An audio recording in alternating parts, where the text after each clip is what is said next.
We are going to be talking about a little bit of a different topic tonight. As you see on the screen, we're going to talk a little bit about being available and what that means, especially obviously from a Christian perspective. But again, it's great to have everyone. Nice and warm, getting ready for the holiday. Hope everybody's got excellent holiday plans and has a great time. So, in looking at this subject, no class back there? Come on in.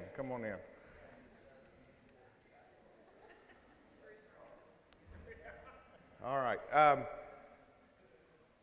So when we talk about availability, I can't help but sort of start this with a little bit of a glimpse from a more of a work perspective. Several years back, and this has been a very rare occurrence in my past, but when I was working in pharmaceutical industry, I had the unfortunate responsibility of letting someone go. Had to tell them that we needed to move on and go a different path. And what was interesting about that, the individual that I had to let go was brilliant, just absolutely brilliant clinician, was just excellent communicator. But where the gap is every time that we needed to get something done, and every time we picked up the phone to call or to email to say, hey, we need to get this done, the individual was never available, was never able to do any of the things that we needed to get done. Always had other things going on and could not really help the team move forward and accomplish our mission. And so we finally, and we had obviously went through the whole process of let's work on a development plan. We did all of those things, but we just never could get there. And so basically what we ended up, conclusion, and this is the conversation I had at that very last meeting where told them that we're going a different direction, was you've got a ton of knowledge, intellect, communication skills. All of those things are wonderful, but you're using them for what you want to do and not what we need you to do from a company perspective. And I said, that's where our disconnect is, and I said, we haven't been able to correct that, so we need to make a decision, go in different directions. And that worked out fine, and it was a blessing for both parties in the end.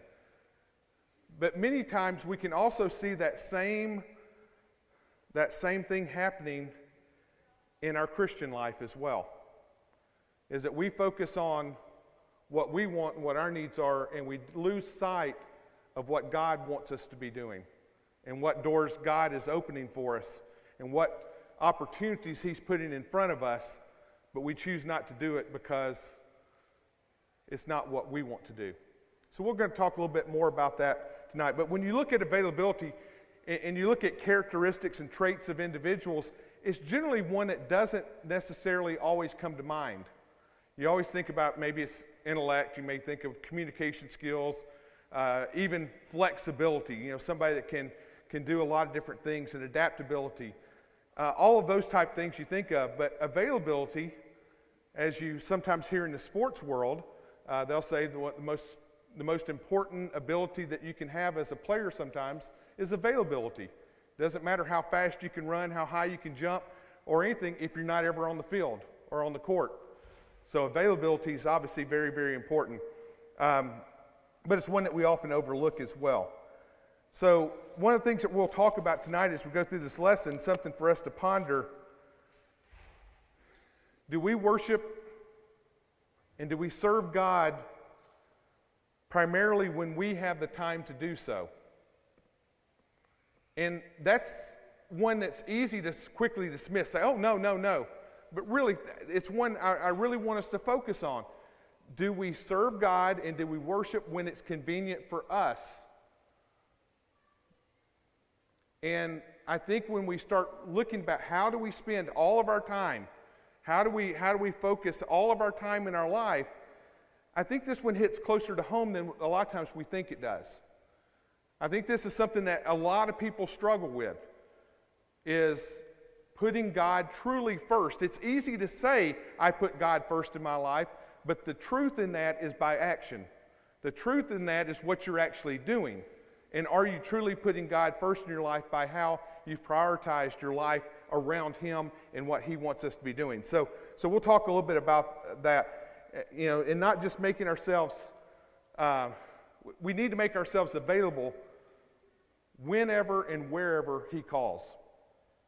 And so, again, we'll talk more about that. But I was sitting there thinking about what are some biblical examples of this? Think back to Genesis. What did, and remember, this is a discussion class, so feel free to speak up.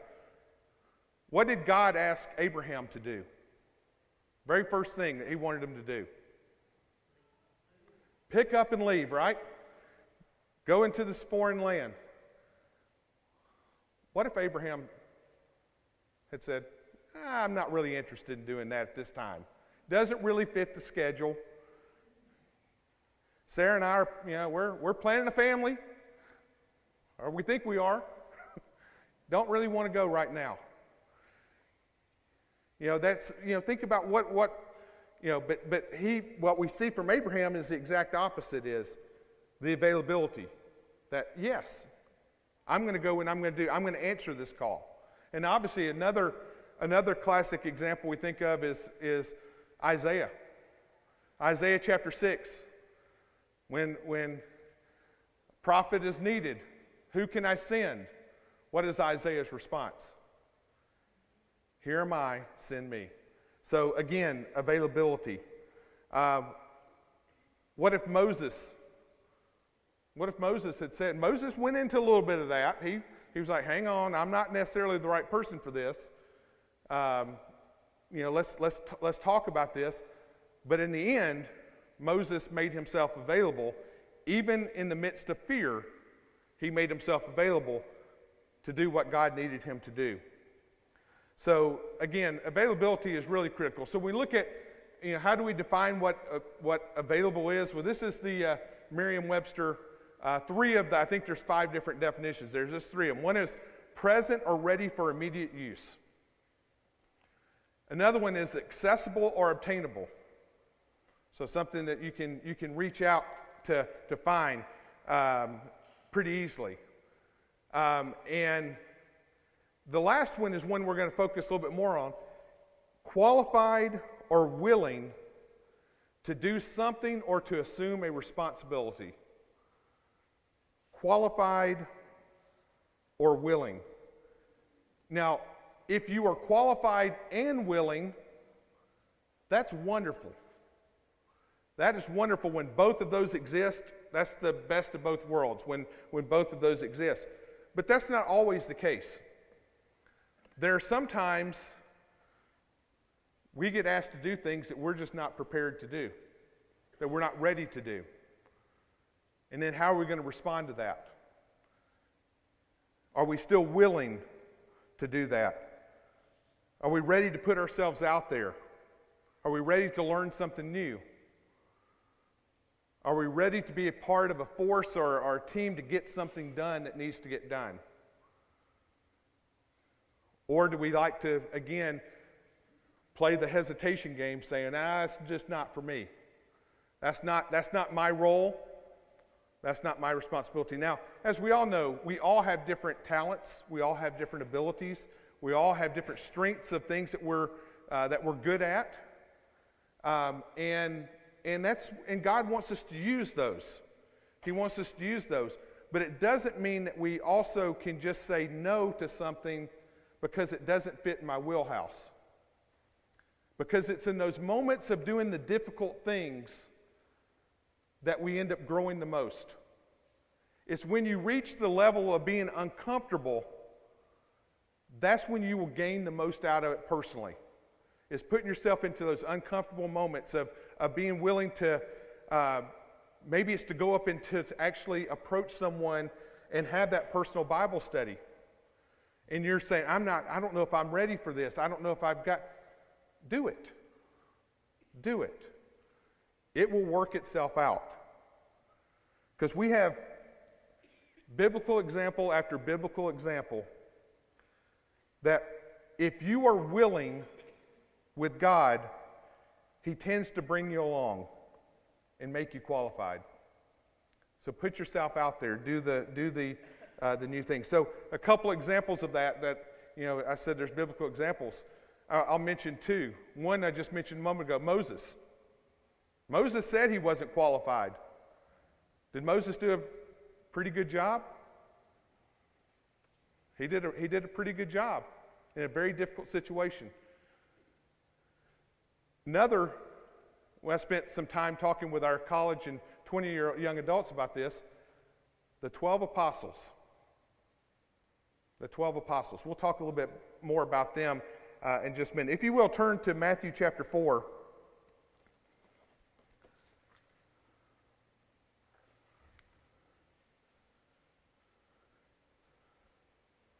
In Matthew chapter 4, begin with verse 18, we see Jesus, while walking by the Sea of Galilee, he saw two brothers, Simon, who is called Peter, and Andrew his brother, casting a net into the sea, for they were fishermen. Then he said to them, hang on, let me go back here. So one of the first things to back up, and we'll get into a little bit more about this story, but I want to start off with the first thing on this is, why was Jesus walking by the Sea of Galilee?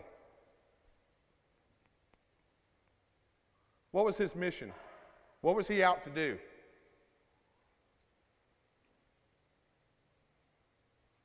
Not everybody at once. All right, he was preaching to people, and he was going by, and so his ministry was underway. What else was he seeking to do? He was looking for his disciples. he had a role for some individuals, and so he's looking for them. Now, what's interesting about this, if he is out to do just that, why is he walking by the sea? Why was he not in the synagogue?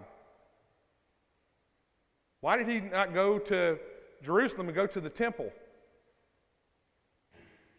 Why did he not go to maybe one of the palaces there, one of Herod's palaces, and look for, the richer individuals, or the synagogues, the more learned individuals? Why was he walking by the sea? Yeah. They were sinners, and he tried to get them. Yeah. So he's going by the sea because he's looking for those who are willing. He's looking for those who are willing.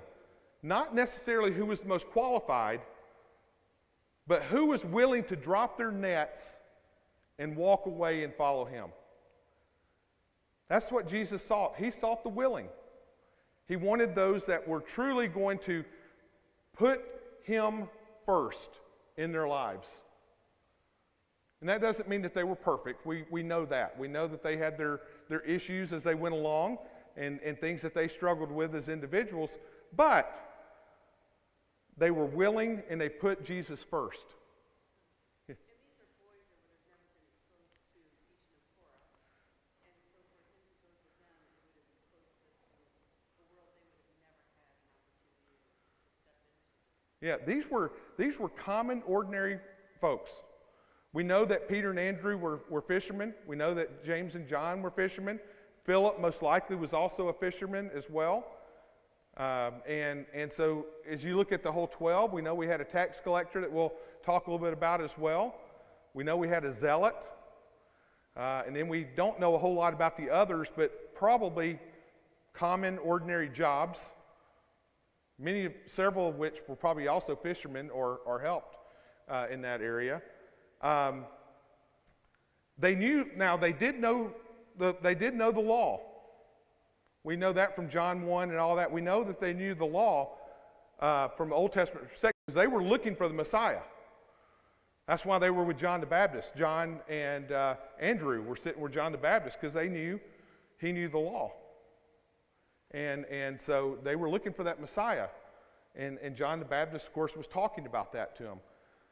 But they were just ordinary folks. But again, they were willing. They were willing because we see the response. And he said to them, "Follow me, and I will make you fishers of men." And immediately, they left their nets and followed him. Now, had they already been exposed to who Jesus was at this point in time? Yeah. And because if you look at John chapter 1, we know that there was already an introduction there of where they were with John the Baptist, and that's when Andrew goes to get Peter, and John likely brings James into the picture as well. Then we know Nathaniel, and so all of that is happening at that point in time. So they most likely knew who he was and what he was doing, but they didn't know a lot about him. It was impossible for them to know a whole lot about him, but they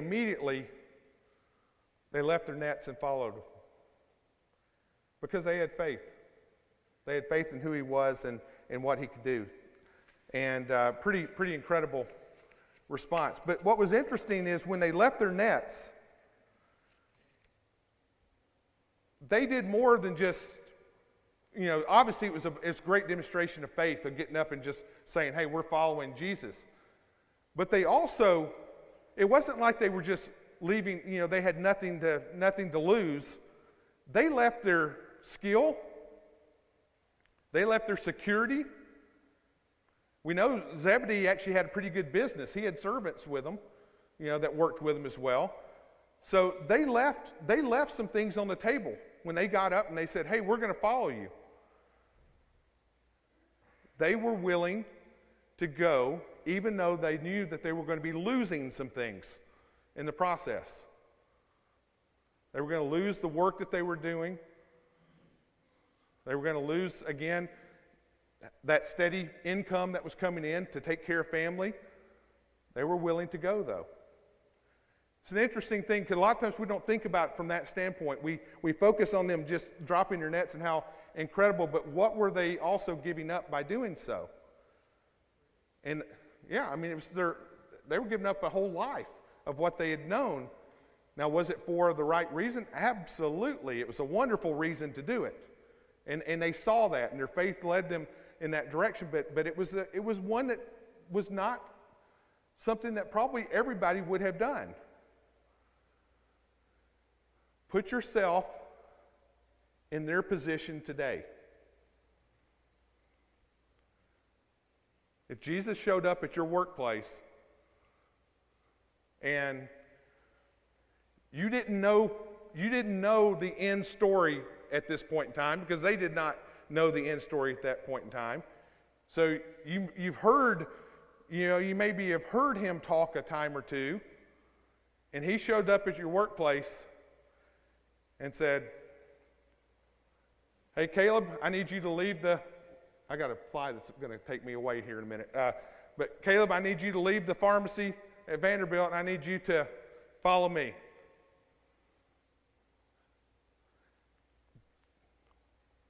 Think about that. Would we do that? And it's one that I hope we all would say, yes, I would do that, knowing who Christ is. But again, putting yourself in their position, it's a little bit of a different game. They wouldn't have had a lot of detailed information. So it's a little bit of a different game to think about. As we go on, and going on from there, he saw two other brothers, James, the son of Zebedee, John, his brother, in the boat with Zebedee, their father, mending their nets, and he called them. Immediately, they left their boats and their father, Zebedee, and followed him.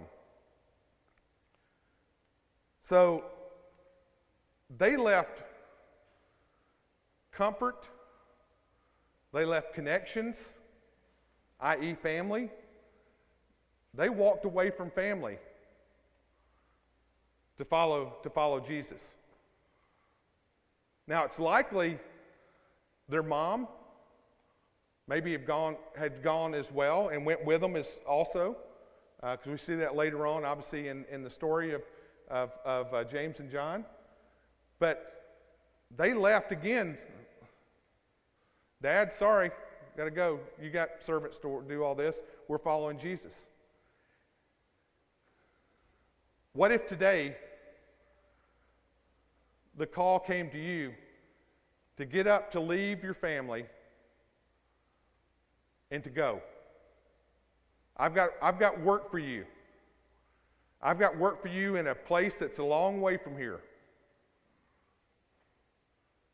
Even further away than Culleoka. We're going a long way away from here. And we want you to do, I need you to do work. You're going to have to leave your family to do it. So remind you of somebody else we talked about earlier? Abraham, right? Being willing to leave family. Again, that's the type of faith that they had in Jesus and in God, is being able to leave the comfort and connections to follow Jesus, to make themselves available to Jesus even in the midst of this, leaving security, safety, leaving family to go and to be available to Jesus. An incredible example for us. And then it keeps going. And he went throughout all Galilee, teaching in the synagogues and proclaiming the gospel of the kingdom and healing every disease and every affliction among the people. So his fame spread throughout all Syria, and they brought him all the sick, those afflicted with various diseases and pains, those oppressed by demons, those having seizures, paralytics, and he healed them. And great crowds followed him from Galilee and the Decapolis, and from Jerusalem and Judea, and from beyond the Jordan. So all of these people left to go follow Jesus as well. They left their pain. This was a little bit of an easier one to go along with. They left their pain. They left their illness. They left their difficulties.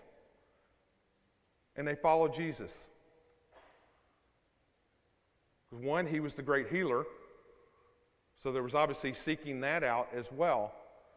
But they left and followed him to do that. Now, in thinking about that in terms today, how many times do we let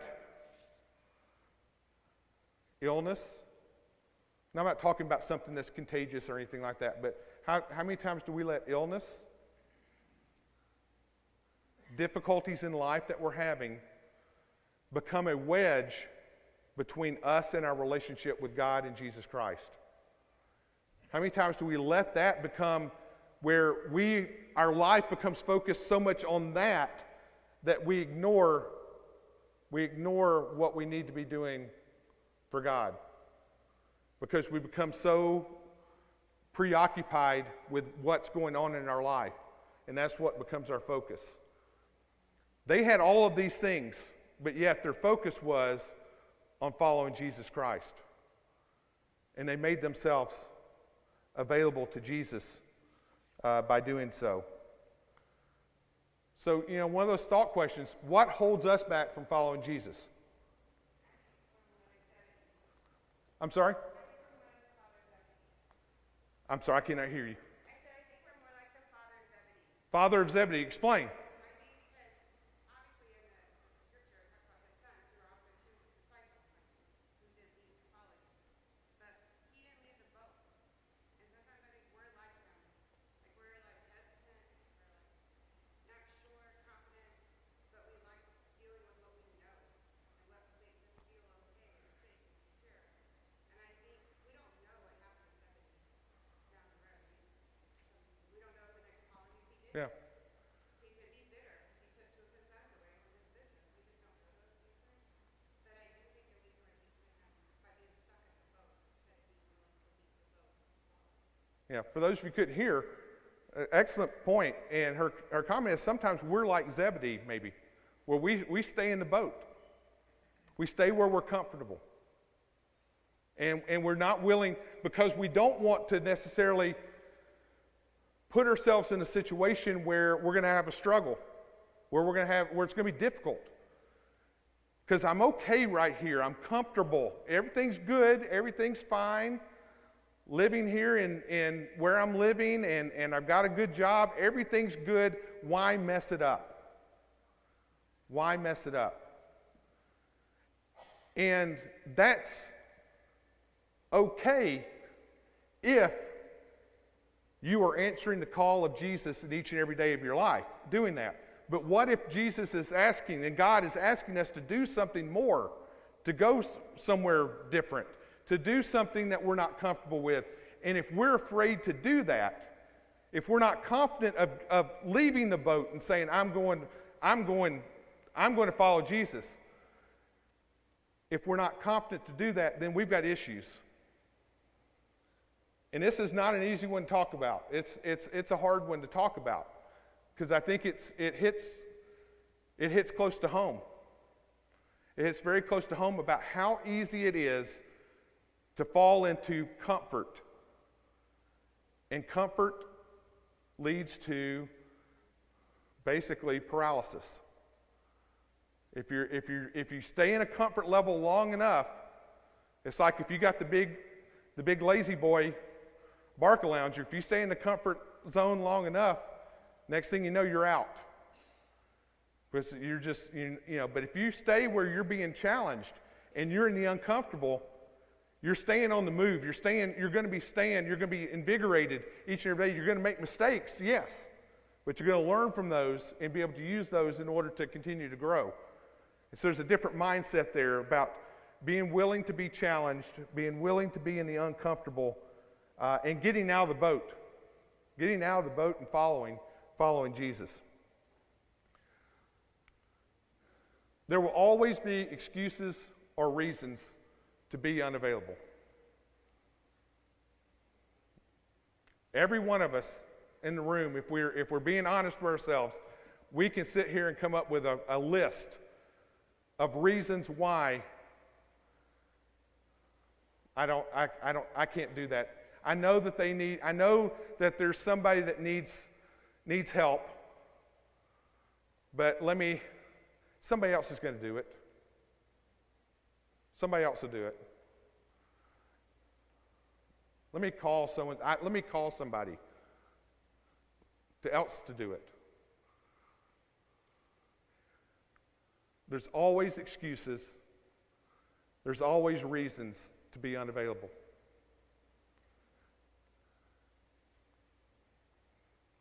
What does God, what does Jesus expect of us? The easy route of where we're unavailable and we're not growing and we're not fulfilling the commission that He gave us to do? It goes back to Matthew chapter 7 when, you remember the story about the broad way and the narrow way. A lot of people are going to choose the broad way because it's easy. It's easy, but it doesn't lead you to the goal of what you want to get in the end.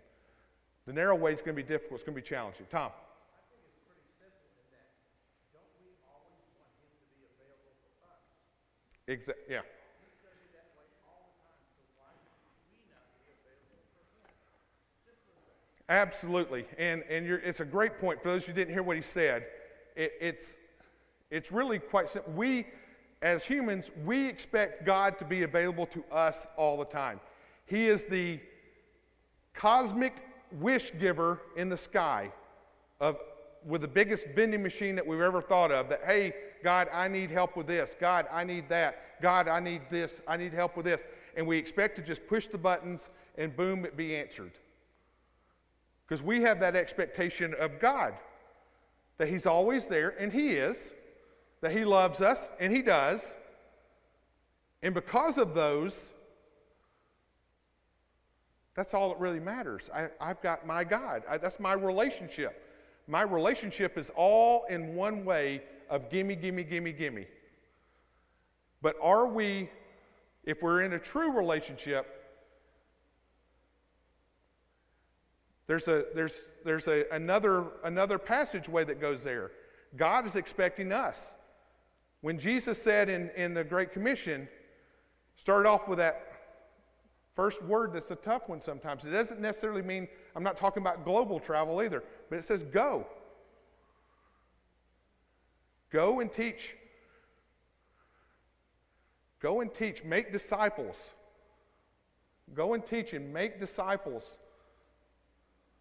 And that, again, that doesn't mean that it has to be in different countries. That can be here in this community. It can be in your own neighborhood. It can be looking for the opportunity to make a difference in the lives of the people that you're around. God expects us to do that. That's what He's wanting us to do. And we need to be praying more for those open doors and those opportunities, because that's what the expectation is. But it's easy, again, as Tom, it's a good point about us to always have the expectation that it's just what can God provide me and not what I can give back to Him. Matthew chapter 8, if you'll turn over there real quick, starting with verses 18 and 19. Now when Jesus saw a crowd around Him, He gave orders to go to the other side. And a scribe came up and said to Him, "Teacher, I will follow you wherever you go." Y'all remember the old phones? I'm talking the old phones where you actually placed them on a wall. We got most of our adults in here, so I think we're all on the same boat with this one. But you had them on the wall. You know, they had the cord that would always get tangled up, and you know, you had some of them in those cords that were so long that you could walk from the kitchen all the way through the den and come back, and then just if you actually dropped the phone, you'd see it just scurry back through the house. You know, that's when we used, you know, I actually heard this not too long ago. I was not involved in the conversation. I heard it from these people that were sitting in front of me, and they were like, the child was asking the parent, "Why do you keep saying hang up the phone?" Good point. I never really thought about that. It's push a button. It's not hang up, it's push a button. But hang up the phone. But anyway. But back in the old days when we were in those phones, when the phone rang, here's a novel concept. What did we do? We answered it. Because you had no idea who was on the other end, so you answered the phone.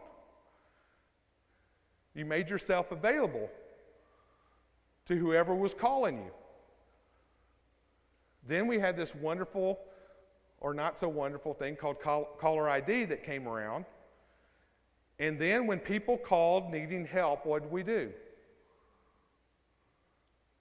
Don't make a sound. They just don't.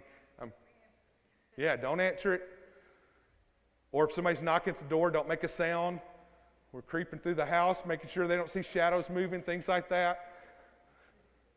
Because we don't want to make ourselves available. It's a human tendency. I think, the reason we laugh is it's something I think that resonates with all of us. It's not always easy to help those that are in need. And so, come back to that in just a minute. But, with the phones and stuff, when we didn't answer the phone, especially as caller ID, and even today as we have caller ID, what are we avoiding? And better yet, who are we sometimes avoiding? Who are we not answering? I'm not saying that if it says spam on it, I'm not answering. I'm sorry. But sometimes if there's that friend calling, instead of letting it go to voicemail for them to leave a message, there might be more times than not that we need to actually answer the call and say, how can I help you? What do you need help with? But again, that's not very commonplace today.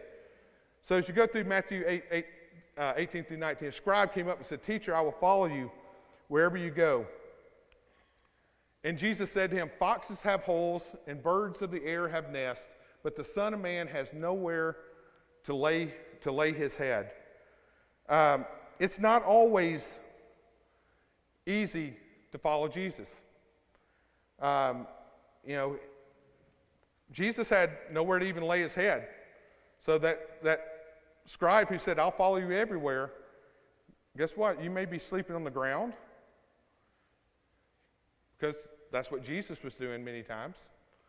You may be sleeping outdoors. You may be sleeping where there's people around that are trying to hurt you in difficult situations. You're not always going to have the security of home or comfort. So are you still willing to follow me? Are you still willing to do the difficult thing?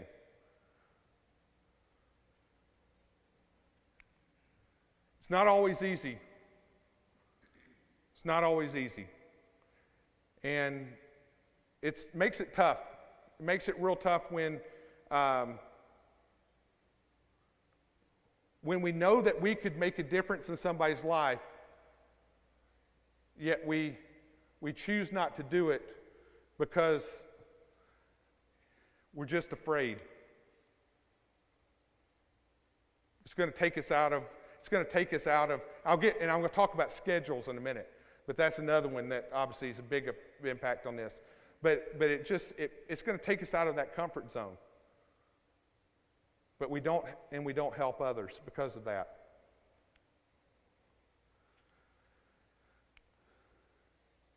And another of the disciples said to him, Lord, let me first go and bury my father. And Jesus said to him, follow me and leave the dead to bury their own dead. This is a tough one. Who is it that we would all fight for, we would all lay down our lives for? It's our family, right? I would do anything for our families. Would protect them, and that's all a good thing. That is all a good thing. The only reason it can become a bad thing is when family moves ahead of God. And that should not happen, but it can. Is when you place the importance of being with family more than you place the importance of doing God's will and serving Him and being available to Jesus.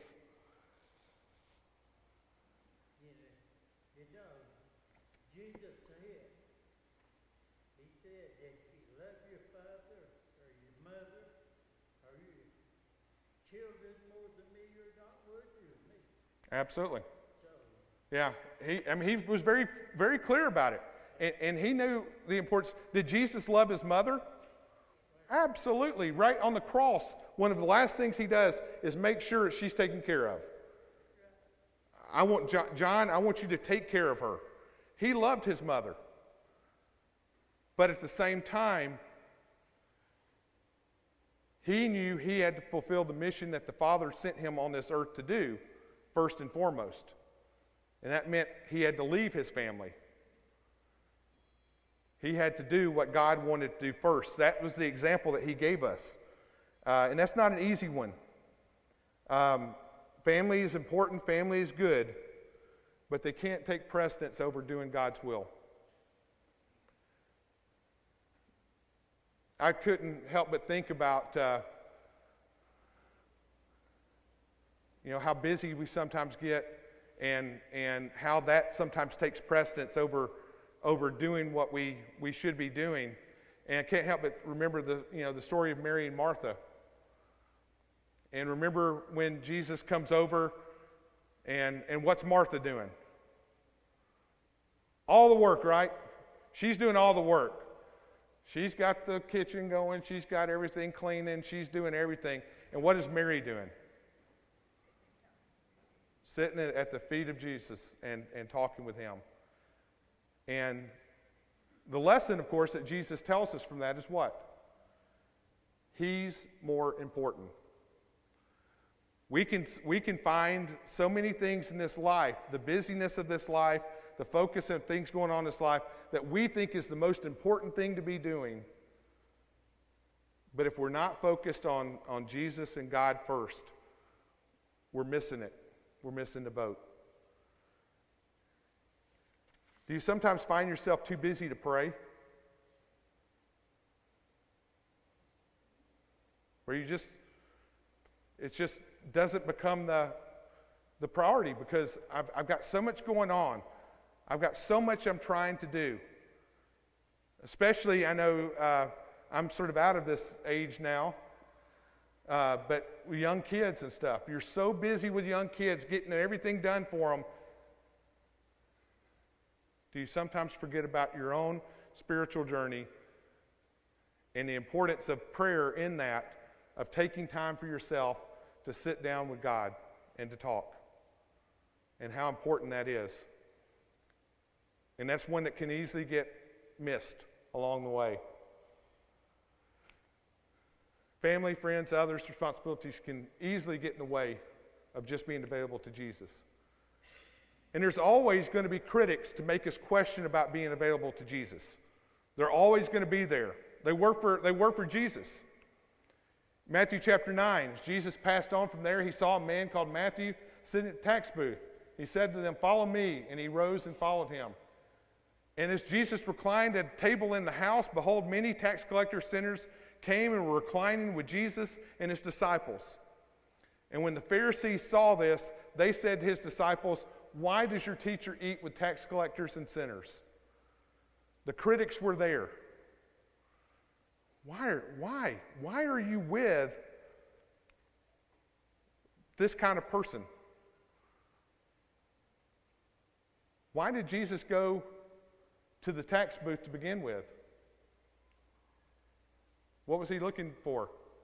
Again, going back to Tammy's answer earlier, he was looking for his disciples. He was looking for an apostle. He saw Matthew there. Was Matthew the one that any of us would have probably selected? Absolutely not. They were cheats. They were crooks. They were some of the worst of the worst. Tax collectors, greedy, all of that. But Jesus saw someone who was willing to be available to him and to carry out and do the work. So regardless of what our past is, regardless of what baggage we're carrying, there's always an opportunity through the blood of Christ, as we talked about this morning in this morning's lesson. Through the blood of Christ, there's always an opportunity to have all of that washed away and dedicate and focus on serving Christ. But when Jesus heard it, he said, "Those who are well have no need of a physician, but those who are sick, go and learn what this means. I desire mercy and not sacrifice, for I came not to call the righteous, but sinners." Jesus was on his mission. When he sat down with all the tax collectors, he was basically, that was his opportunity to reach those that were the furthest away from him and to bring them in. Yet, the ones who should have also been concerned about those same individuals, the high and mighty, the Pharisees, the high and mighty in the religious world, were the ones critiquing him because they could not be bothered by being by someone so petty, someone so vile as a tax collector. They had it all backwards from what Jesus was wanting. Which means for us, it's easy to go through life only connecting to those in which you have things in common. It's easy for us to find that our whole focus is on finding those people that are, that we are. It's easy for us to talk to. It's easy for us to relate to.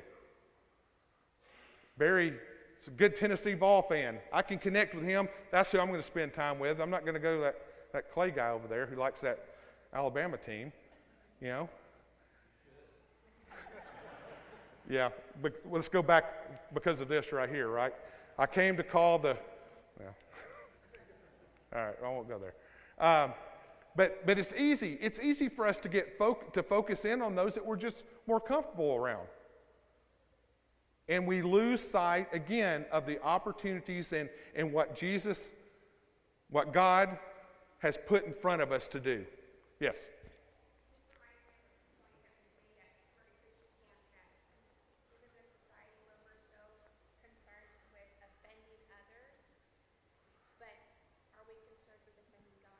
Yeah, that's a great point. For those of you who didn't hear it, there is so much concern these days about offending others. We have to watch what we say, we have to watch what we type, we have to watch everything because we cannot offend others. But nobody seems to care when God's offended. No one seems to care. Chris? Well, do you think the reason Jesus picked the disciples or the apostles he did pick is, okay, I'm just like this guy used to be? And Yeah. maybe he's bringing people in that way to the apostles that he picked. They were real life stories. They were examples, all of them, when they sent, and all of them had incredible ministries. They went and influenced so many and brought so many to Christ after they, the Holy Spirit came on them in Acts chapter 2 and they went. Their work was incredible, what they did. And I'm sure that was a big part of it is they could sit there and say, here's what I was before. I wasn't anything special. I was a fisherman. I was a tax collector. But through Jesus, this is what I can do. And it's not about what we do, it's what he's doing through us. And that's the most important aspect, is what the power of Jesus and letting his light shine for all we come in contact with. I know we're running out of time, so let me wrap up real quick. Matthew chapter 14, Jesus heard this. He withdrew from there in a boat to a desolate place by himself. The crowds heard it. They followed him on foot from the towns. When he went ashore, he saw a great crowd, and he had compassion on them. So when that very first part in 13, when Jesus heard this, what he heard was his cousin, John the Baptist, had been killed. So he was upset. He was bothered. So he wanted to be alone. He wanted to withdraw. I'm sure he wanted to go talk to the Father that, hey, I just lost somebody important to me. But he was still available to the people even when it wasn't his plan. He wanted to do something different. Yet the need was evident with the people coming to him, the people that were coming to him. So even though it was not easy and he had other things going on, he made himself available, even when it wasn't the plan. All right, I'm out of time. I was going to talk a little bit more, but let me wrap up with this. As we've each received a gift, use it to serve one another as good stewards of God's varied grace, serving others. And as we know from Matthew chapter 25, as we do to the least of these, my brothers, you did it for Christ. And that's what we're called to do. It's actually quite simple, but it's one of the more difficult things for us to sometimes wrap our hands around, about how easy it is to focus on us instead of focusing on what God and what Jesus have called us to do and what they've called us to be. Thank you so much for being here. I appreciate all your comments, and we'll have our devotional in just 1 minute.